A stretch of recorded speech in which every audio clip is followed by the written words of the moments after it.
बेमाता कौन थी? क्यों उसने अपनी ही बेटी के भाग्य में लिख दिया कि उसकी शादी उसके पुत्र से होगी? मनुष्य अपने कर्मों के अनुसार ही फल भोगता है।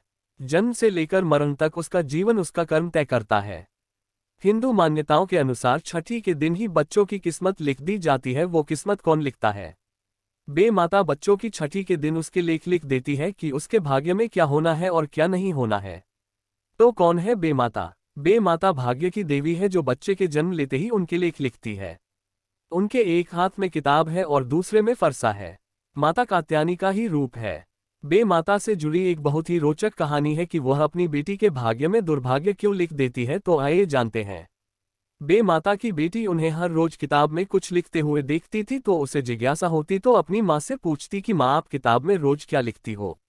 तब बेमाता जवाब देती है कि वह बच्चों का भाग्य लिखती है। तब उनकी बेटी ने पूछा कि माँ, मेरे भाग्य में तो आपने बहुत अच्छे लेख लिखे होंगे। उसकी माँ कहती है कि बेटी, जब तुम बड़ी हो जाओगी तब मैं तुम्हें बताऊंगी। इस तरह कुछ वर्ष बीत जाते हैं और उनकी बेटी बड़ी हो जाती है। तब वह पूछती है कि माँ, अब मुझे बताओ कि आपने मेरे भाग्य में क्या लिखा है। तब बेमाता कहती है कि बेटी, ना पूछो तो भला है। पर उनकी बेटी जिद करने लग जाती है तो बेमाता कहती है कि तुम अपने ही बेटे से विवाह करोगी। ये सुनकर उनकी बेटी बहुत क्रोधित हो जाती है और उन्हें भला बुरा कहती है और कहती है कि मैं आपके लिखे हुए लेख बदल दूंगी। बेमाता कहती है कि बेटी, मेरे लिखे लेख कोई नहीं बदल सकता, तुम कोशिश कर सकती हो। बेटी घर छोड़कर चली जाती है। वह सोचती है कि मैं विवाह ही नहीं करूंगी तो मेरे पुत्र कैसे होगा।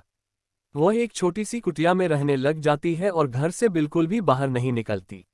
एक दिन एक साधु आते हैं और उनसे पानी की प्रार्थना करते हैं। वह मटका बाहर रख देती है और घर के अंदर चली जाती है। साधु पानी पीकर प्यास मिटाते हैं और उसे बेटा होने का आशीर्वाद देकर चले जाते हैं। इस तरह बेटी को एक बेटा हो जाता है। वह सोचती है कि क्यों ना मैं इस बेटे को किसी को सौंप दूं। तो वह एक कुम्हार के घर जाकर उनके बाहर बेटे को रखाती है। कुम्हार के कोई पुत्र नहीं होता तो वह उसका लालन पालन करने लग जाता है। बहुत वर्ष बीत जाते हैं और उसका बेटा बड़ा हो जाता है तो वह उस जंगल में आता है जहां पर बेमाता की बेटी रहती है। वह उसके सामने विवाह का प्रस्ताव रखता है। वह सोचती है कि मेरा बेटा तो कहीं और है, ये तो राजा के यहाँ काम करता है, क्यों ना मैं इससे शादी कर लूं। और वह उससे शादी कर लेती है। शादी के बाद जब वह अपने ससुराल आती है तो कुम्हारिन से पूछती है कि माता, इनकी आयु क्या है। तो वह कहते हैं कि हमें इसकी आयु का पता नहीं। वह पूछती है कि आपको अपने पुत्र की आयु का नहीं पता?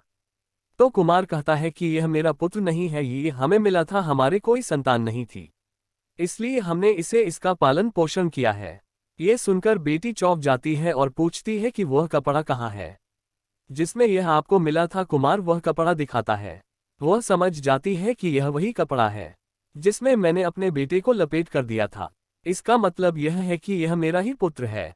इस तरह बेमाता के लिखे लेख को वह बदल नहीं पाती और आग में कूदकर अपनी जान दे देती है। इस तरह बेमाता ने अपनी पुत्री के जीवन में दुर्भाग्य लिख दिया जो उसकी पुत्री बदल नहीं पाई। अगर आपको यह वीडियो पसंद आया हो तो लाइक करें और चैनल को सब्सक्राइब करना ना भूलें।